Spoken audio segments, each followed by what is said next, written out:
In today's video, I'm going to teach you how to zoom in Blender 3 easy methods. By the end, you'll know the quickest and most precise ways to control your view, no matter what you're working on. Before we start, make sure your cursor is over the 3D viewport when you try these.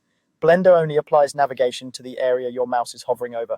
Let's begin with the simplest approach, the mouse wheel. This works in every mode and every viewport, whether you're modeling, sculpting, or animating. Just scroll forward to zoom in and scroll backward to zoom out. Think of it like turning a dial. Each click gives you a small, predictable change in distance. If you're trying to get closer to a detail, a few gentle scrolls will bring you in without overshooting.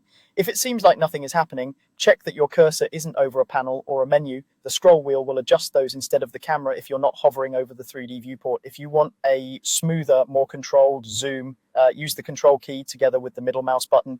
Hold control, then click and hold the middle mouse button and drag. Drag upward to zoom in and drag downward to zoom out. This method gives you continuous control, which is perfect for fine adjustments when you need to stop right on a specific edge or vertex. Move your hands slowly and keep an eye on the object's size in the viewport. This helps you land exactly where you want without bouncing past your target. You can also use the keyboard if that's more comfortable for you. The numpad plus key zooms in and the numpad minus key zooms out.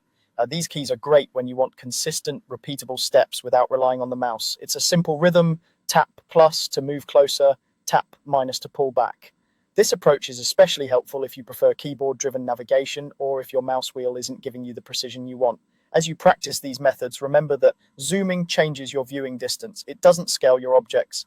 Use whichever method feels most natural for the task at hand. Quick scrolls for rough positioning, control and middle mouse for smooth precision, and numpad keys for steady step-by-step control. Combine them as you work to keep your focus where it matters. That's it. 3 easy ways to zoom in Blender. Try them out on a simple scene and get a feel for how they respond, and you'll navigate your projects with confidence.